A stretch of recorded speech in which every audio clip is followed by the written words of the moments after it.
campanha para a manutenção do nosso grupo. Participe acessando o nosso site.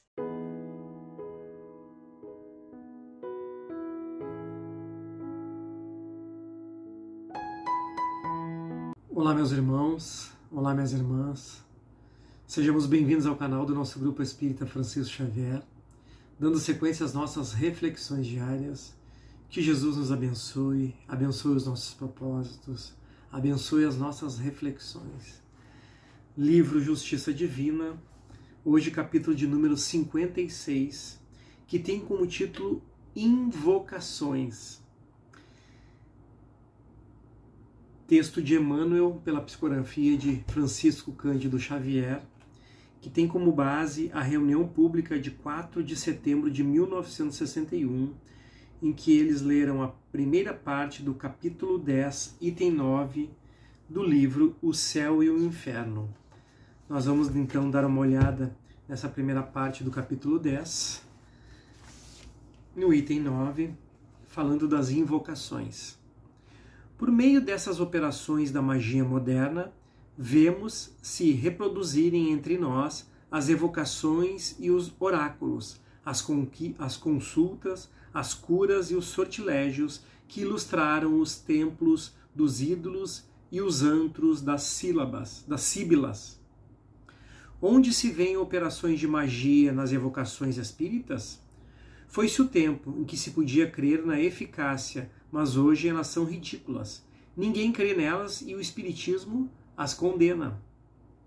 A época em que floresceu a magia, não havia senão uma ideia muito imperfeita sobre a natureza dos espíritos, que se olhava como seres dotados de um poder sobre-humano.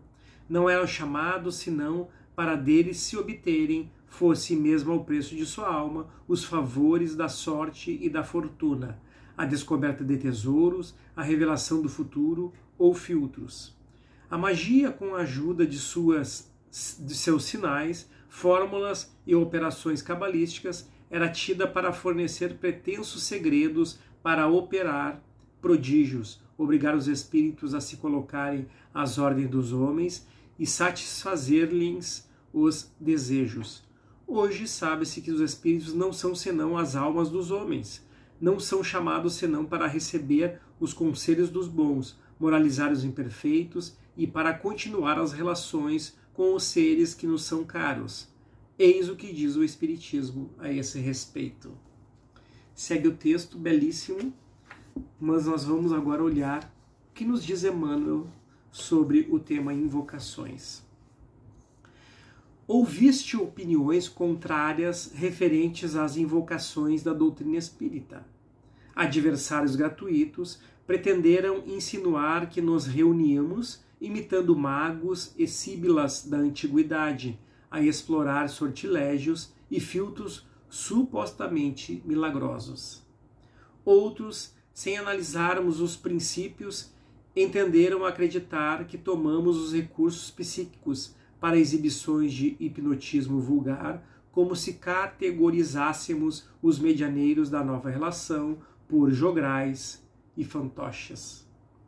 É imperioso anotar, contudo, que toda a formação espírita guarda raízes nas fontes do cristianismo simples e claro, com finalidades morais distintas, no aperfeiçoamento da alma, expressando aquele consolador que Jesus prometeu aos tempos novos. Não admitas, portanto, que pudéssemos converter as lições do Mestre em práticas e fórmulas cabalísticas. Todos os ensinamentos do Cristo vibram puros em nossos postulados, com os amplos desenvolvimentos que a codificação kardeciana lhes imprimiu.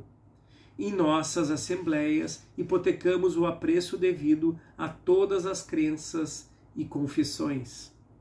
Respeitamos os irmãos da cristandade, que em postura determinada invocam a presença divina e a proteção dos espíritos santificados em preces de confiança e cânticos de louvor.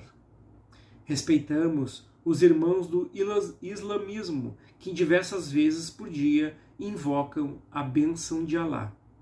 Respeitamos os irmãos do budismo, que, por meio da liturgia que lhes é própria, invocam a paz de Sakyamuni, o Buda, o bem-aventurado. Respeitamos os irmãos do moisaísmo, que, por vários preceitos, invocam o amparo do Senhor Todo-Poderoso.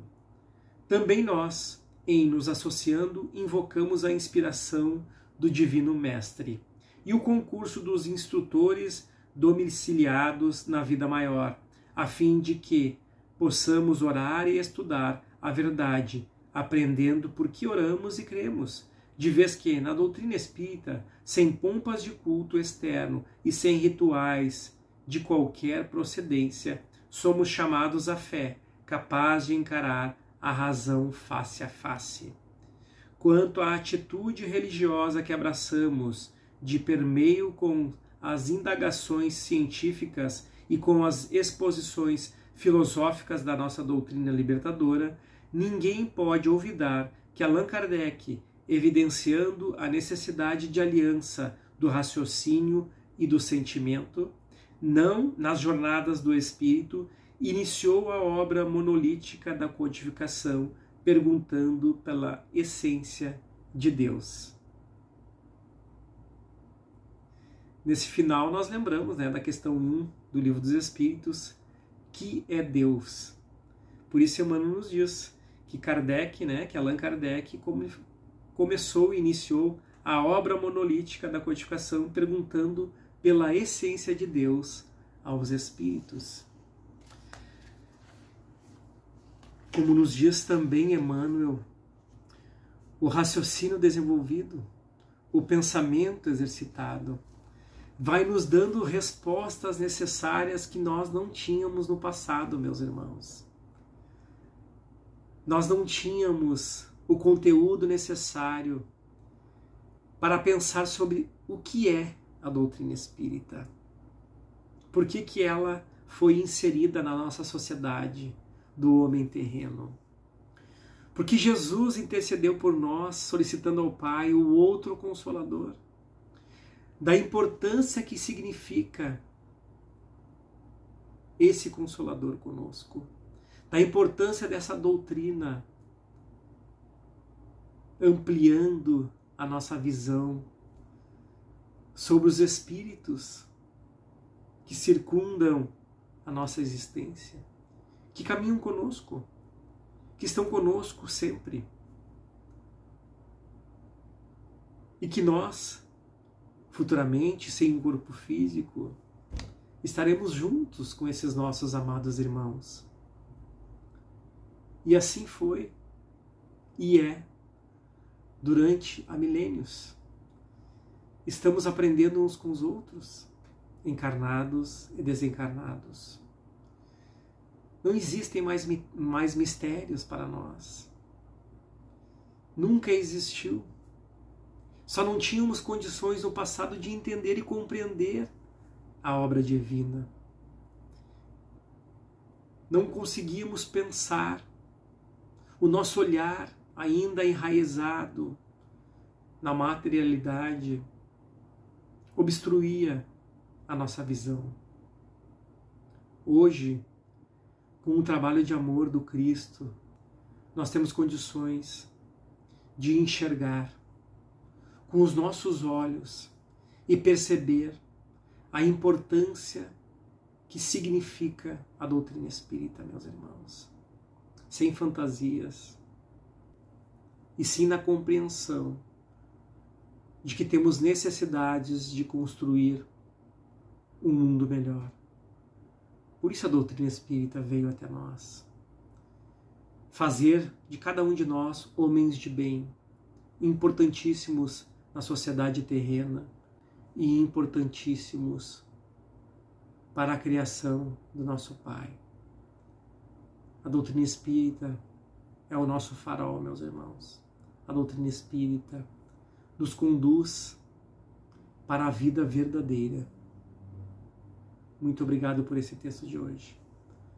Fiquem em paz, fiquem com Deus. Até o nosso próximo encontro. Campanha para a manutenção do nosso grupo. Participe acessando nosso site